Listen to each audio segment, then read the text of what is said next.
Yes. All right. Hey, everybody. It is Monday, March 9th. I'm hanging out with Penny. And, this might end up being the Penny and Tony podcast episode today if nobody else comes. Could be pretty great. So I was just catching Penny up on how I'm doing. And the answer is I'm doing okay. I was in San Francisco last week. I probably did not catch any bugs. So that's good.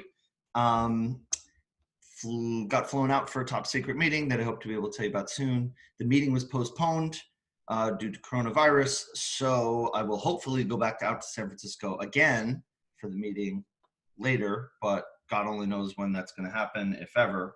But since I was out there, I managed to get some good meetings going anyway, and I got to meet some rad people who were in town for Wisdom 2.0 Summit, and just some other people who are there. So I met this woman, Kat Velos, and she has this book out, We Should Get Together, and it's all about how to make friends.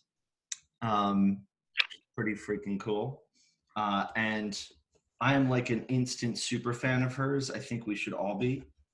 She's got, like when we met her, me and my collaborator, she had tote bags waiting for us with the bag, with the book, with stickers, with like postcards of like Friendship Island and like Friendship Gym and all this stuff.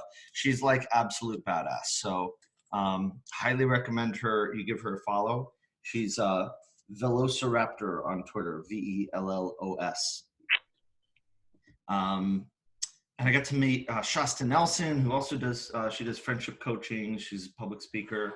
So there's this like really interesting shift that's happening around friendship and gathering and bringing people together and loneliness, like, and local community gathering type stuff.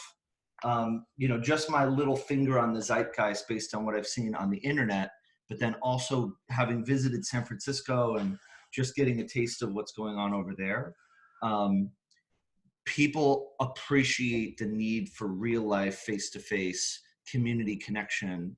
And I think that the value of that is going to start getting more and more appreciated. There are companies that are, we met with one guy who's starting a company that he just raised $1.5 million for a company that does basically friendship matchmaking, where you fill out a whole like questionnaire of interesting questions you would want to discuss with people, like deep questions. And then you go to an event and you get matched up with the app. The app will tell you, like, go find this person. And then you match that person and it'll tell you a conversation both of you want to have about something deep and meaningful. And so it's meant to like get people to get together and talk to each other in real life. The point being is that people are funding these kinds of startups now, and that the winds are shifting in that direction. And again, mentioned before, but you saw what Facebook's advertising has shifted to. They're spending a ton of money on Subway ads, Super Bowl ads, all focused on the groups component of Facebook, and emphasizing this idea that the groups can be used to get people together in real life. So there's a big, I think, seismic shift moving, and I just got a taste of that when I was in SF. Aside from that, I'm glad that the weather is getting a little bit nicer, and I forget what else. I have a lot of travel that I hope to be going on soon, so I'm a little concerned about everything that's going on, and that's how I'm doing, Penny, to answer your question in the most long-winded way imaginable. No, that's good. No, I like all that background, know what's going on, for sure.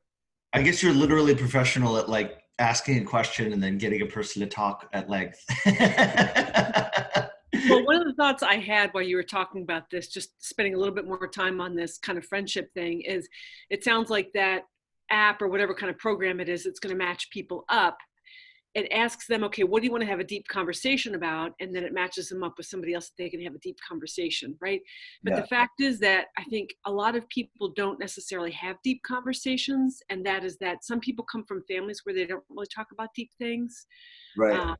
And so then when you don't have deep conversations, your friendships aren't as deep. Like, I think that's a thing. Like, I think there's got to be a chart friendships stay at that depth. And so there's an assumption in there that people are prepared to even say what they want to have a deep conversation about, and that they are currently kind of capable of having a deep conversation. I don't mean capable that they're not intellectually capable, but Mm. I mean that it makes so many people feel so awkward to have deep conversations. Yeah. Like it's a Yeah. showstopper for some people to have deep conversations. I think in some ways they probably yearn for it, to talk about the things that are more meaningful and to have deeper connections with people. But some people are just not there because of like lack of exposure and a sense of vulnerability when they go to anything deeper. Yeah, exactly. Exactly. We really need, we're hungering for that so much in so many ways. And so, you're seeing that hunger come out, and it's just going to keep happening. We're just going to keep seeing that need emerge in various ways, and solutions coming out too. Whether it's this guy's app or whether it's technology at all that solves it, it'll probably play a role somehow. But that's all. It's all very relevant to what we're talking about too with co-working. For sure. And I'd love to see co-working spaces take a more assertive stand in that regard, because I think it's good for business, but it also just makes sense.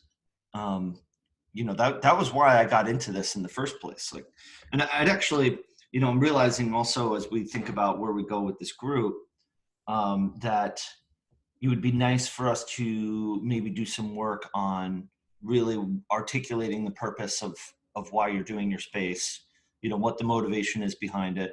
Is that something you've done, or is that something that you need to do, so that we can really tap into that when we get into questions of, how do we deal with culture challenges, or how do we deal with recruiting members? Because the why, if you really like divine a really good why for your company, it should give you like this endless wellspring of motivation that can like resonate with people.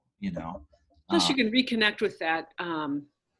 You can almost reground yourself in that truth when you can just look at we have a mission statement and a value statement, and being able to just kind of look at that is really important. Because otherwise, I mean, for me personally, I just get caught up in the day-to-day stuff, and I can kind of lose track, not completely lose track, but I can just get so caught up in the details that I'm not really focused on my mission and my values in that same kind of way as when I've got it in a statement. I've really given a lot of thought. Yeah. And I keep looking at it. Yeah, exactly. And so how does that work for you, Penny? Like, do you have like a written kind of purpose statement or mission statement? Yeah, I'll show you. So we've got a mission statement. You probably can't read it too well. I don't know. We needed brown and we only got Nice. Oh, I don't know if you can see it. Anyway. Yeah.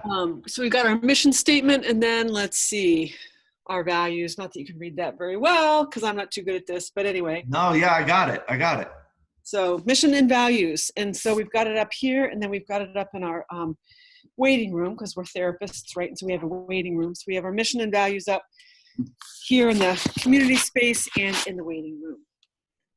Okay, cool. And on our website. Right, got it. We developed it together. So I had our early members, our founding members, we got together at one point and talked about what we wanted in our mission and in our values statements. Okay. And how, can you tell me a little bit more about how you went about doing it? Like, at what point in the process did you do that? It was before you opened, I imagine. It was before we opened, and then, keep in mind that I'm like a rule follower, and not as much as I used to be, but if I hear about something that's a good idea to do it at the beginning, then I pretty much, I don't know, like do it at the beginning. So yeah, we did it before we opened. We were getting together anyway, because I was having some of these kind of meetings just to get people together. And yeah, we just sat and brainstormed. I asked people what they thought, and we kind of just brainstormed about it and had some conversations. And then afterwards, I wrote it up just based on what we had talked about. Like I massaged it, right? Because you can't just take everybody's statements and put it in directly. But sure. Yeah. Yeah, but you kind of distilled your the sentiment. yeah, I distilled the sentiment and people seemed to agree on it. And then I posted it and people agreed. Once I posted it to our closed Facebook group, people thought it represented well what we had discussed. Right.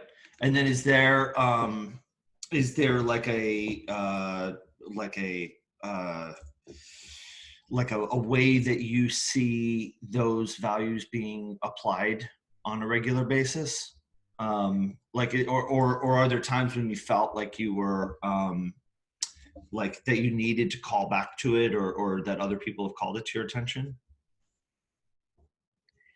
I'd say for me, kind of getting called back to it, I want to have a healthy environment.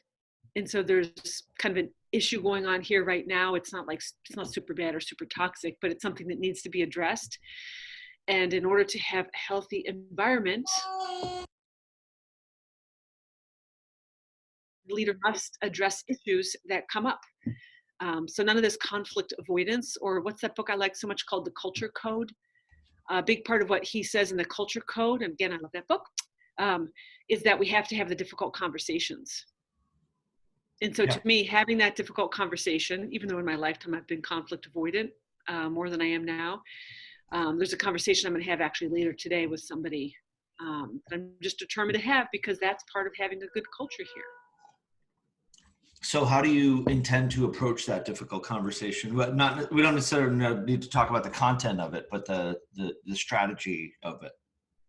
My strategy is I'm going to sit and just for 5 minutes, maybe not even that long, because I've given it some thought, sit for 5 minutes and just kind of prepare the bullet points of what I want to say, because by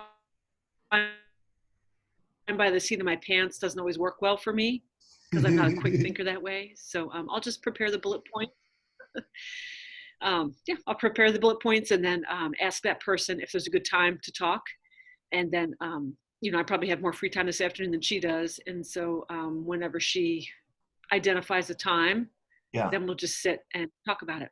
Right. And then in the way that you go about talking about it, you've got your kind of points that you want to convey in terms of like, this is what I see, this is what I'm needing, like this is where the issue is, that kind of thing. Yes. And then also I'll convey that I feel kind of conflicted about it. So Okay. Can you tell me more about that? yeah, like I just feel like it's a nice way to approach a difficult conversation, or any conversation. And so, of course, I'm a therapist, so I think about these things. But if I can convey how I'm feeling about it, then that can be an in with the other person. And so, I feel kind of conflicted and I feel kind of torn, because I want this person to feel very welcome here. Yeah. Because I want everybody to feel welcome, because that's part of what I'm creating, is I'm creating, hoping to create a space where people feel welcome. Yeah. Because anyway, yeah, the theory is that then they're healthier individuals and we have healthier therapy. Yeah, All, exactly.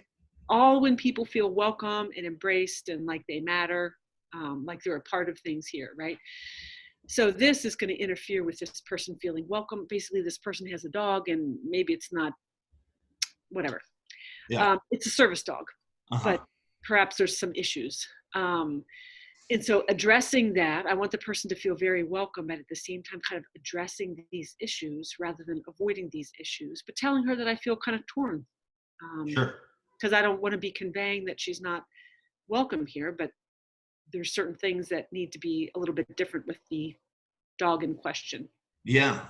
Yeah. And dogs in particular can cause all kinds of issues in a co-working space. Um, Especially when somebody pulls kind of the service dog card, right? And it can create a lot of tension. And For how do sure. other co-working spaces deal with it? Like somebody on my advisory board, because we had an Mhm. advisory board meeting on Friday, so that's 4 of my members who are on the advisory board. This is our first meeting in 6 months. But anyway, one person said I should ask this person for proof that it's a service dog and not just an emotional support dog. What have other co-working spaces done? I feel like if you're asking for proof, you're already toast, you know? Puts you in a very like adversarial place. Um, so I think there's You asked a policy question, and I think we can touch on it for a second, but I think it comes back to the communication question first and foremost, because that's what really matters.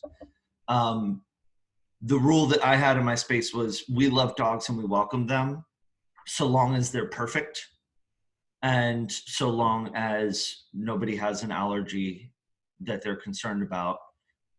Because I love dogs, I love dogs at a comparable level to humans, but this space is for humans first, and it's the way that it is. And like, I had a member who was allergic to dogs, so I said like, what am I going to do? Like, when this guy comes in, the dog can't be here. That's, it's the way that it is. Right. Um, so there's that.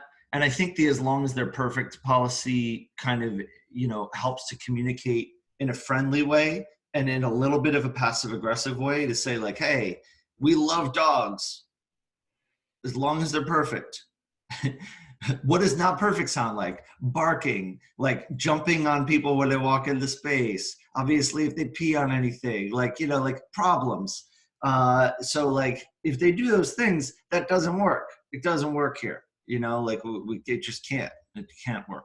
So and we've had some issues, minimum issues. We've been able to handle it, but and I've seen kind of similar situations in other spaces. Some spaces just say, look, no dogs. That's it.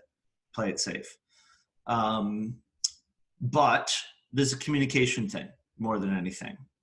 And I think I want to reflect that one thing that you're doing that I really like is that you're presenting her your dilemma and inviting her to discuss it with you, which allows you to maintain the authority that you need to maintain as the proprietor of your space without wielding it as a weapon on her unless necessary, right? To say like, hey, I'm in this position, I have to figure out what to do. And I'm in kind of a pickle because I want everybody to be happy, including you. So I would love to get your help in figuring out how to deal with this situation. All right, that's a good way to say it. You've said it that way before. Yeah. And it's funny, if you do a good job, it's not 100%.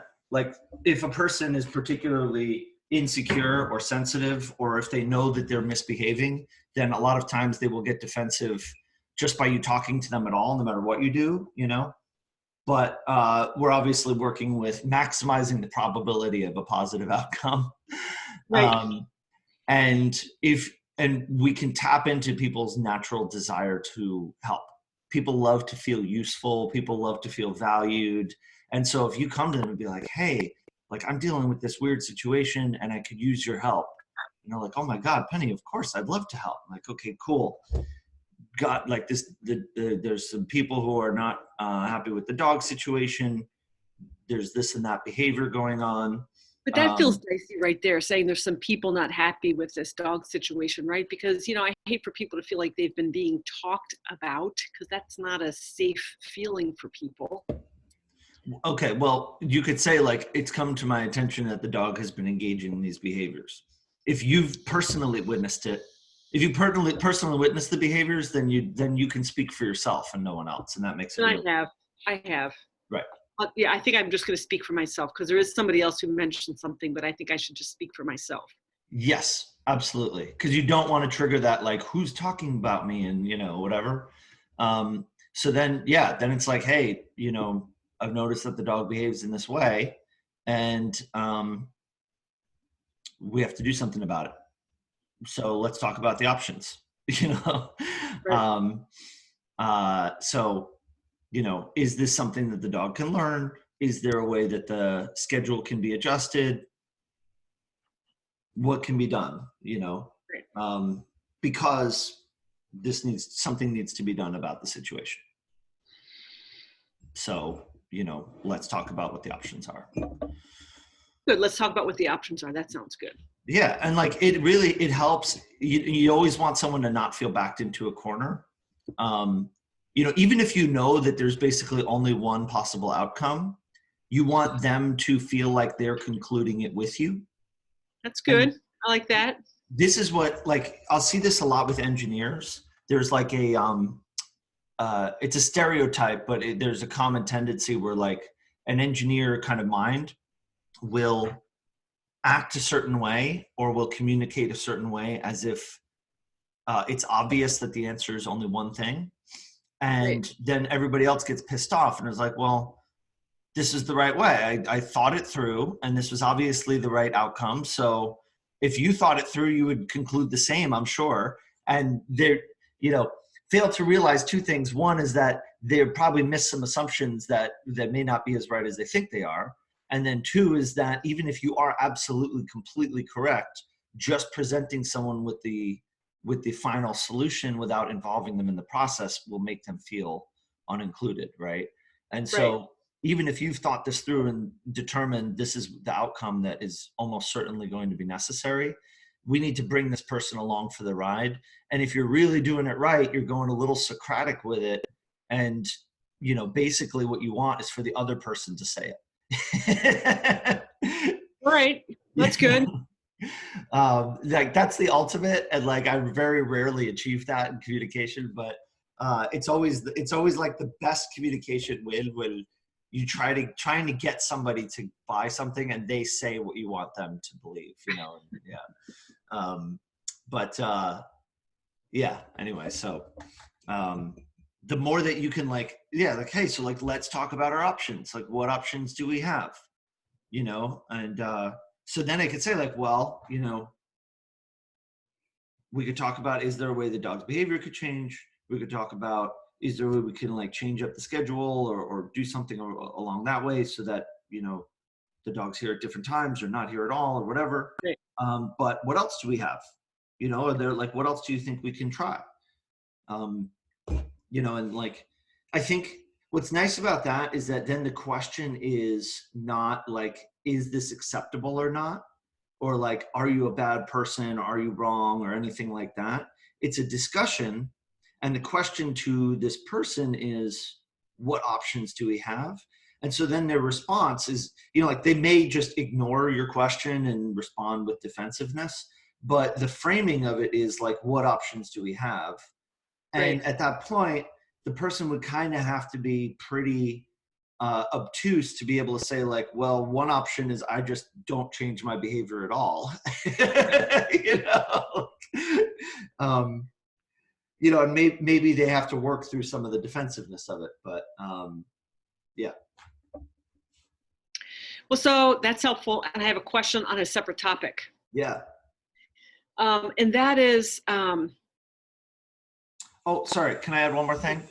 yep. My sister has a dog. I know that dog owners often deal with challenges around getting somebody to look after the dog. So a lot of times it's like, it's an Yeah. issue around like, well, I have this dog at home. I feel really bad because it gets lonely, or I don't have anybody to take it for a walk all day. Maybe it's a temporary circumstance, so like part of it is like, maybe if you could pry open the cap a little bit and be like, why are you bringing in the dog? Is it Well, except just for, this is a but, service dog. well, It's a service dog. I know technically that's what they're claiming, but I'm saying like, why did this start happening now? What, like there's other factors at play when it comes to a dog around like the dog's needs and, those kinds of things. And sometimes it's Okay. like, well, if your real concern is leaving the dog alone all day, like, do you have friends that you could leave the dog with? Like, what other options do we have there? Like, maybe there's ways to like get the gears turning about options there. All right, done with dogs. Sorry.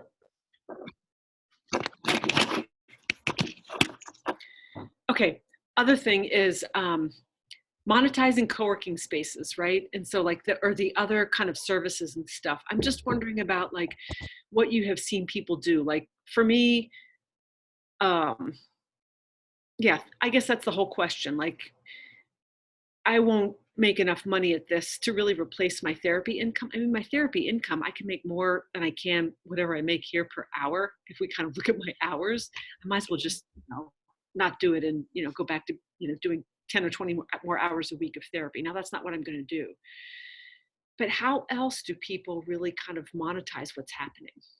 Yeah, so I can talk. We could talk about in general, and then we could talk about you. And they're two very different conversations. in general, you first look at it in terms of scale. So on the bigger end, you monetize through renting office space, and maybe through like to less big end, incubator accelerator program, or like educational programming at a larger scale, code schools, things like that, that you maybe like you partner with, or corporate partnerships of some kind, or city partnerships where they're giving you money, subsidies, that kind of thing. The next level, smaller scale education. So, hosting classes, workshops, things like that. Or the hybrid model, which is one of my favorite mid-sized co-working models, or even small, where you've got an agency and the agency profits off of the members somehow. So, like a creative agency could hire the members as freelancers to work on projects and use the space as a way of sourcing deals, that kind of thing. So like a And partnership then with you it. get like a cut, like when you source the deals, you get a cut. Yeah, I mean, the most of the time that I've seen it, it's the agency that's running the co-working space. So you're Oh, okay. so basically the agency is using the co-working space as kind of like a break even, but it's subsidizing their rent, and it's raising their profile in the community, giving them a talent pipeline, all of this stuff that benefits the so you see the agency and the co-working space, and the co-working space's profits are like zero, but the agency's profits go up, directly correlated to the relationship, to the fact that they run a co-working space. um, and then like other retail, cafe, stuff like that. um, and then on the smallest end, it's essentially not profitable, but it's something that generates goodwill and value and attention and visibility to support your interests in whatever your interests may be. And that's where I want to maybe talk a little bit more about your journey, where so like one easy answer is, how do you further monetize your own skill set and your own interests? Could you be teaching a paid workshop, leveraging your skills? So Megan in Invermere in Canada, who's a former member of this group, she's a marketing expert, and she started teaching like LinkedIn marketing classes and social media marketing classes in her co-working space, and people ate that stuff up. And because she's building a mailing list of small business owners in the area, she's got a market of people who are primed to pay money to help learn how to market stuff, right? So she's got a good pipeline of clients that she can probably not just teach in workshops, but probably charge one-on-one coaching for as well. So she turned it into a really sweet kind of like sales pipeline for her own practice, right? And I think that that's a great example.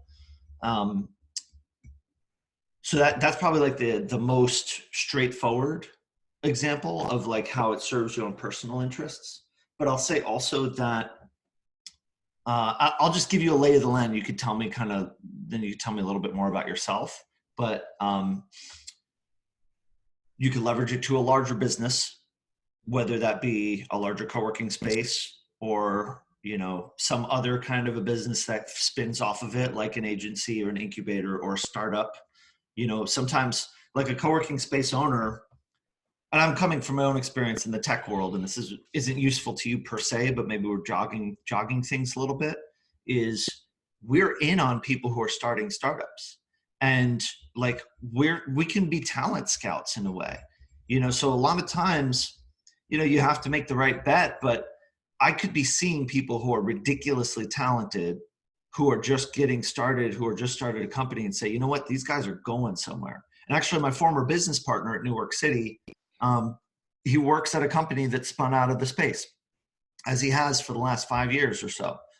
He's worked at a couple of them actually, and it's not like a mega startup, but it's a really well established Android consultancy, and they're doing great. They're making money. They're doing their thing. So like leveraging your network to get a job that you wouldn't have otherwise had, or like a new business opportunity that you wouldn't have otherwise had. Definitely is a nice kind of long-term path. But then I would say, just to widen the scope a little bit for you, is it's about where you want to go in life, like philosophically, like the work you want to do more of. If you want to do more of physical space, then we could talk about you getting more spaces or bigger spaces. If you want to be active in local organizing, we can talk about you setting up a nonprofit and, you know, being more civically active in your city and leveraging your space to be a center for civic action, you know, or even any other kind of a cause. Like your space is very versatile, even though you're focused on therapy and therapists, right? Like you could use that space for any number of side projects or ideas at your discretion. So if you decide tomorrow you want to, you know, start like educating people about hygiene or whatever, like you can start hosting hygiene events every night, you know, or whatever. So all of that is me talking. I'm curious, like, does any of that resonate with you? And what can you tell me about your long-term ambitions or hopes and dreams for you? So I'd say two different things. And then I'm just trying to be patient and see kind of what manifests the most. Not that I won't work towards it, but I kind of just want to be patient and see how things are going, right? But one is I recently did a DISC training. I did a communication workshop, a 2-hour communication workshop for an organization here in town. I did that DISC assessment, you know, whatever. It's a great assessment. And I really enjoyed doing the communication workshop. I'd love to do that kind of stuff and do more of that stuff. And I think with my background as a therapist, like whatever, like it's like my life has led me right here. And that would just be something that I would be able to do, be good at, and really enjoy.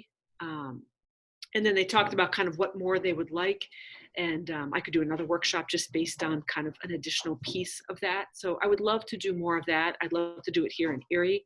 I think that would be fun. Yeah. Working with groups. Because, you know, working with individuals in therapy, like it's definitely valuable. But I don't know, it seems like, you know, the more people you touch, the more you can be helping them with this communication stuff and with this, you know, self-esteem. And, you know, like you were talking about the engineers before, but just I like the DISC assessment because then you're really valuing everybody, right? So they're all 4 different personality types pretty much. But you really, it's a way of presenting things so that you're teaching everyone to value everyone else and to Yeah. value themselves. So it helps with the self-esteem. So I love that kind of stuff. That's one thing I'd like to do. Another is I really miss traveling. I used to, whatever, in my past career, I did computer science and I traveled around and trained people to do this, to use this software product. And I really enjoyed that. I'd love to be traveling around, and whether it would be training people on DISC assessment or helping people, maybe there'd be other, you know, groups of therapists who would like to start a therapist co-working space. So that would be another idea, something I would love to do. Yeah. Yeah. That sounds cool. I mean, I think the workshop stuff is probably the most pragmatic, like stuff you could just do right now without any external validation, you know? But even for the latter, you know, you could be laying the groundwork for that with your writing and, you know, even with whatever other content you could be putting out online. And maybe looking for ways to create connections with people that could generate those opportunities for travel. Like that could be really cool. And I think that would be more kind of long-term, and there'd be a lot of groundwork to do for that. Yeah. Yeah, exactly.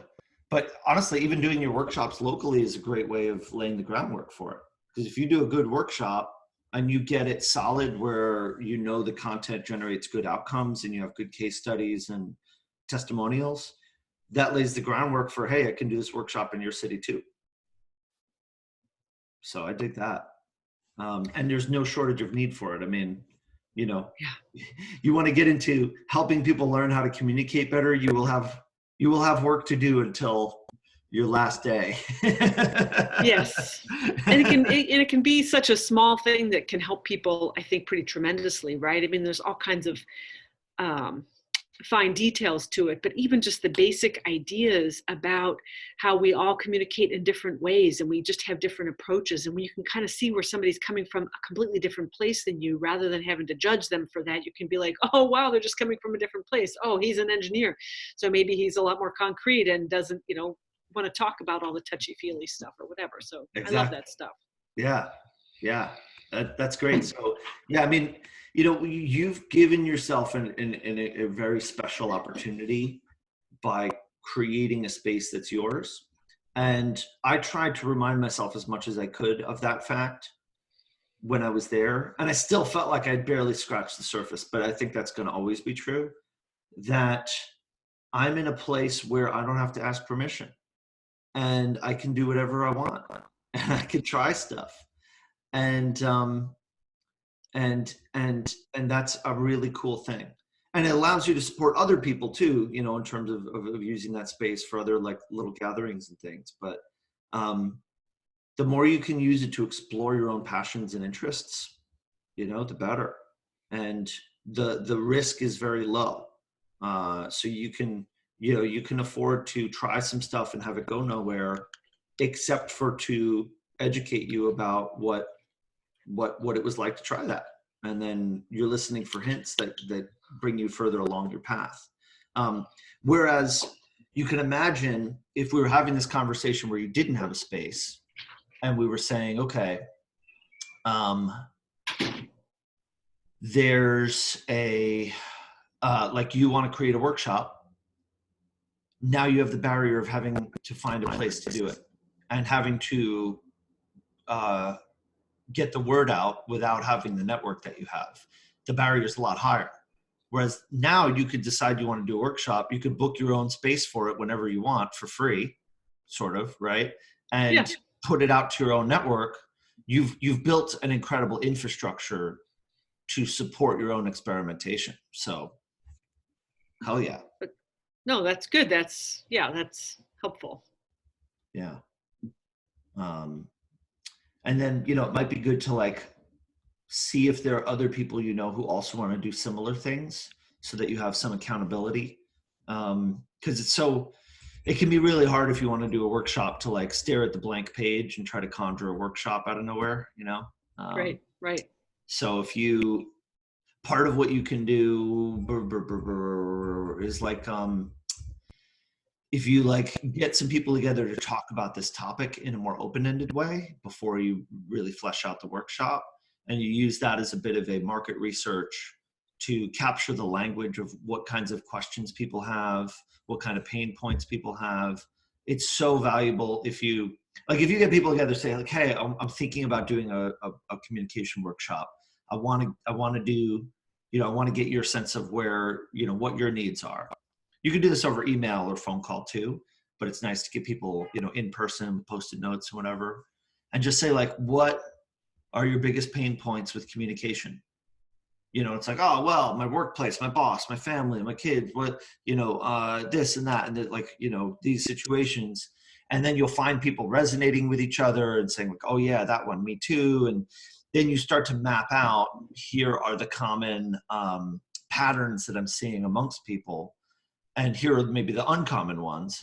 And it helps you to check your own assumptions too, because it's so easy, Right. especially for a creative entrepreneur. Like I get it in my head all the time that everybody needs something that I want, and like they don't, you know. Right. It helps to check that by like asking the actual customers what their real needs are. But then once you've got a wall full of post-it notes that says like, here are all the things that hurt, or here are the things that I want to get better at, you basically have a roadmap for like the outline of your course and the landing page for your course. So if, you know, I'm just using an example, right? But like, you know, if everybody in the room is struggling with communicating with their kids, you know, in the era of technology and whatever, you can say like, having trouble communicating with your kids in the era of technology, you know, like we have an answer for that, you know. And so you use people's own words, but it also helps you to like create some parameters. If you have a room full of people who have told you, yes, Penny, I want this, these are my problems, please help me, then it creates an easier feedback loop for you to be like, okay, well, I'll get back to you by this date with my draft outline of the course to get your feedback on it. And then, you know, you kind of like got somebody on your tail. I don't know if this is useful to you, but I feel like it could be No, for. it's useful, and it's helping me think about something else maybe that we could talk about. And so that's useful as far as kind of my private practice and the direction I want to go to in my private practice, the disc assessment type thing or the communication workshops type thing. But then you're kind of helping me see that I can use Thrive Therapy space kind of to back me up with that, right? Because I have a location and I have a database of whatever, a spreadsheet of names and addresses and stuff like that. Let me plug in my computer quick. Yeah. But then the other thing is talking about, like, we've been talking about the funnel, right? Yeah. We keep going back to the funnel, and it's kind of making more sense to me. And I'm trying to figure out what I can have inside the funnel that is really valuable to people. And it's got to be something different than what you talk about, right? Because what you talk about is more for businesses, Freelancers and right? stuff. Yeah. So obviously it's going to be different than that. But as you're talking, one of the things that I'm kind of wondering about is the idea of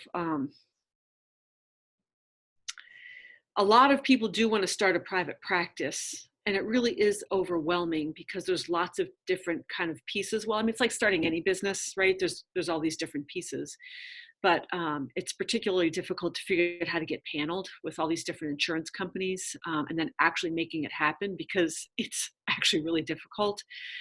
And so I wonder about even putting together a course that is available either just to members, or a course that's available at a big discount to members, and then available to other kind of therapists in the community.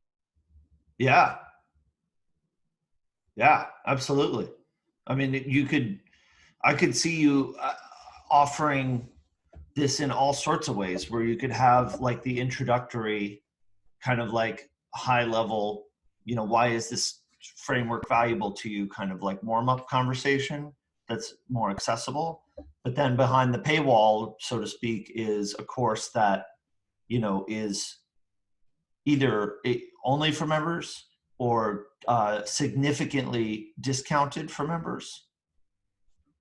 That sounds great. I mean, I would definitely want to do that. And you could even tie that to like working with them a little bit on their work journey too. Like maybe they join as a member and take this workshop, there's a little bit of like coaching involved too around how this fits into their narrative on an ongoing basis. I mean, I guess one issue with that is, going back to the idea of, what do I really, really want to be doing? What does my spirit want me to be doing? Yeah. Teaching people to start a private practice, like, I'm happy to be here and to be helpful to people. And when somebody comes in and they have questions, I pause my whole day and I help them out, right? But I'd much rather be doing the communication stuff than I would be teaching people to start a private practice. Like 10 times more, I'd like to be doing that. Yeah. Although starting a private practice is a way to kind of monetize things here within Thrive, and also to be more helpful to my members. But it's not what I really want to be doing when I really think about it. Yeah. Yeah. And you know what? Look, life is short, Penny. Like, just because you got the skills doesn't mean you have to use them. And it's a lesson I'm trying to teach myself too. That I don't have to leverage the thing that I have, if that's not where the direction I want to go. And so, because I could do that. I could teach that. I could I mean, I've done teaching before, whatever. I could make a workshop up. I could do what you're saying, get the sticky notes, ask people the questions. I could do it. yeah. But that would not thrill me as nearly as much as some of the other kind of directions that I'm thinking. Yeah. Do what thrills you. People are going to respond to that energy. And even if it's even if it's an experiment, just doing more of what feeds your soul is going to do. It's going to spill over into other stuff. Like if for some reason, let's say that like the communication direction doesn't yield financial prosperity for you, and you end up just getting an avalanche of people that want your private practice coaching, and like, if that just turns out to be the way that it is, and you suddenly need to like make a lot of money or whatever, you could say, okay, I'm going to roll my eyes. I'm going to do the private practice coaching, but I'm going to charge a lot for it. And then whenever I'm not doing that, I'm going to pro bono the communication education. And then doing the communication education is going to feed your soul enough that you can hold your nose and do the money-making thing when you have to, because you got something to look forward to otherwise, and that's a valid way to go too.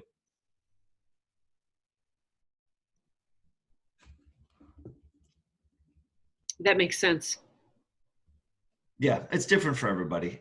You know, some people just constitutionally can't like do the thing just for the money. Right.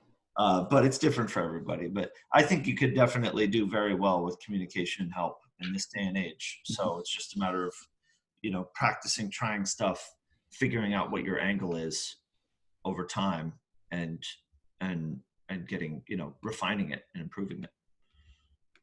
Okay. Yeah, I'd Um, love to see it. Good. Then how about a question about, I just thought of something else I wanted to ask. Oh, the codivation stuff. Yeah, I know I've heard you talk about it before, but yeah. I find that, you know, when we talk about it, once I've been doing things more, it kind of sinks in more. But let's talk about that in terms of how would I do that here with members. So codivation, it's always about people working on projects they've kind of been putting off, but it's different than a work sprint. How's it different? Codivation is like a mastermind group. I Um, know, and what's his name last week? Tony was talking about doing mastermind groups, but yeah. whatever. I don't even know what they are. So the basic structure for codivation is that you meet, and the meetings are not meetings where you do work. So like a work sprint, you're sitting on your computer most of the time doing work.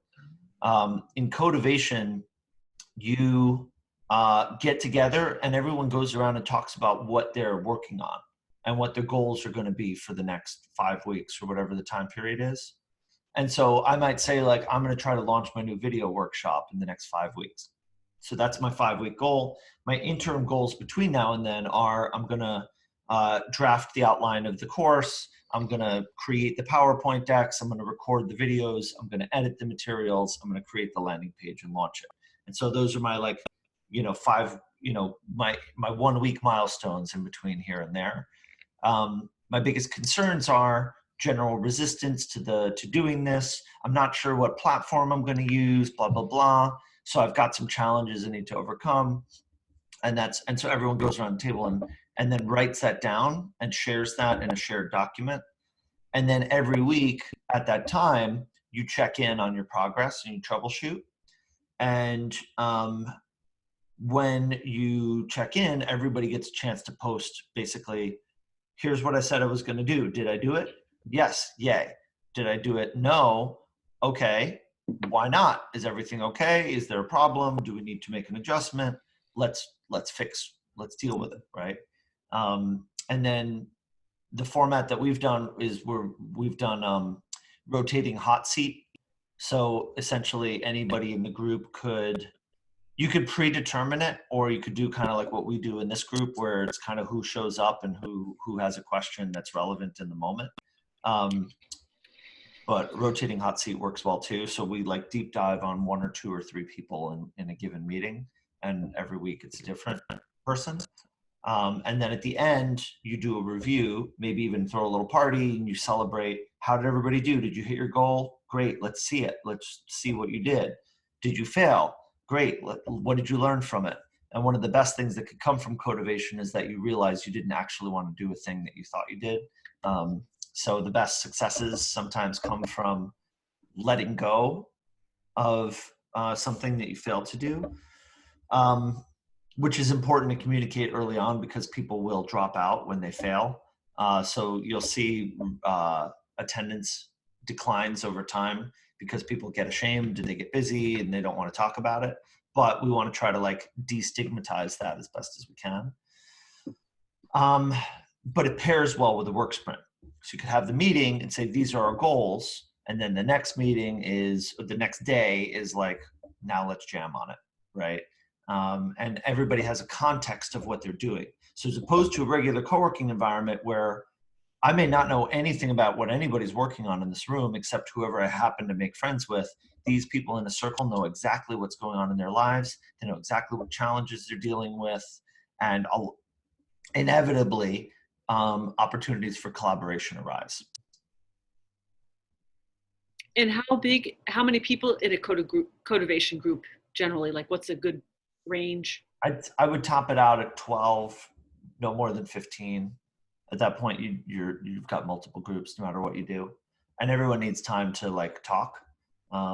So I'd say probably the sweet spot is like 8 to 10. And then the codivation meeting, are they normally just an hour? Yeah. Just keep it simple and keep it short. Yeah. You can have people post, like if you have a discussion space, you can have people post updates in advance. Um, I love the stand-up format, like they use in coding, which is what did you do? What's next? What's holding you back? And so I've done this. I did this in an agile team that I worked in project management a couple years ago, where we had this for a big project. We did this every day because it was a big team. Everybody was working on a lot of different moving parts. But then every day at 2:15, for 15 minutes we got into Slack, posted the question, and then everybody posted their response. And then everyone knew where everybody was at. They all had a really tight accountability loop. And me as the manager could immediately identify, oh, this guy is waiting on a response from somebody and it's totally screwing him up. Let me go call that person right now and get it done. Right. And so it's a very kind of like healthy system. You can do that format in person or over chat, which is nice because in-person meetings can be hard, especially if we're dealing with a pandemic. And so, if you say, okay, the Monday Codivation meeting is at 2:00 every Monday, if you can't make it, at least post to the group your 1, 2, 3 of what you did, what you're doing, and what your challenges are. And then that way, even if we don't see you, we know what's up. We're keeping a pulse on it. And if we need to get in touch about something specific, we can.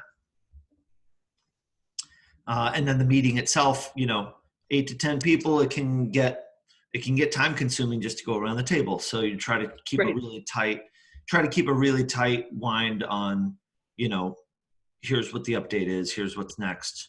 And then, focus the rest of it on discussion. And then you can always sidebar. You can always sidebar longer conversations. So like whenever you're in a room where like, it's going to be impossible to get through everything. When somebody's like, oh man, I got to talk about this problem with my website, blah, blah, blah. It's like, awesome. You want to sidebar that? You have time after the meeting? Great. Awesome. Great. Who wants to talk with Jill about her website after the meeting? You and you? Great. 3 of you, sidebar, figure it out. Next. What were we going to say? Sorry. No, that's good.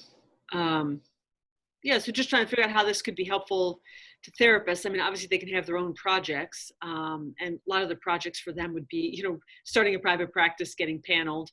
But then some of them write, or, one woman wants to start blogging, and I'm sure they can have all different kinds of projects that they would like to do. Some people are interested in the work sprints because they've heard about them. And we had a couple of work sprints before I launched Thrive at a coffee shop. Yeah. So some people are interested, but there's kind of quite a few different directions I could be going in at any given point in time. And so it's a matter of kind of prioritizing and figuring out what would be the most valuable and also meaningful. What do you think is alive for your clients right now? What do you think is kind of a common thread that they all have that they're kind of hungry for? Of my members? Yeah. I think starting a private practice, there's some who already have a private practice, and I think they'd be less likely to participate in this because they feel pretty good about what's going on. Although they might want to have some other project in their life, right? The one woman's got a private practice, but she puts together workshops. She might have a workshop she'd like to do. But really launching a private practice and how overwhelming that is for people. Sure, because you have to deal with the legalities and the paperwork and incorporating and insurance and all of that. And then there's the administration of just running a small business, essentially, and all of the headaches, collecting payment, how much to charge, do you build a website, marketing. The billing is the hardest because you get to bill. Yeah, right. The billing is hard because you got to bill all these different insurance companies, and there's different ways to do it, different programs you can use. So I think the two most intimidating pieces for people are the billing and also getting paneled.